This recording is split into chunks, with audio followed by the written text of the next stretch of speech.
وآخر دعواهم أن الحمد لله رب العالمين۔ یونس علیہ السلام جب انہوں نے چھلانگ لگائی تو کس کے پیٹ میں چلے گئے؟ بولیے، مچھلی کے پیٹ میں، اور پھر زندہ بھی رہے۔ کس نے بچایا؟ اور اللہ نے سبب کیا بیان کیا ہے؟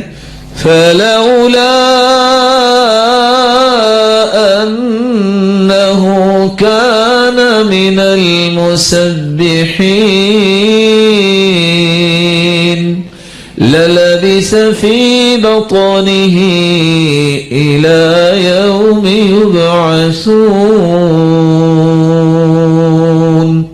فَلَوْلَا أَنَّهُ كَانَ مِنَ الْمُسَبِّحِينَ، اگر اللہ کی تسبیح بیان کرنے والے نہ ہوتے تو قیامت تک مچھلی کے پیٹ میں رہتے۔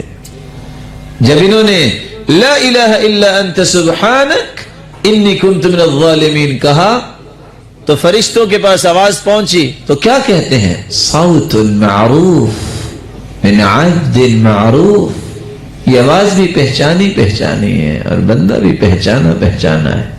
ساتھ اللہ نے قرآن اتار دی، فَاسْتَجَبْنَا لَهُ وَنَجَّيْنَاهُ مِنَ الْغَمِّ وَكَذَلِكَ نُنْجِي الْمُؤْمِنِينَ۔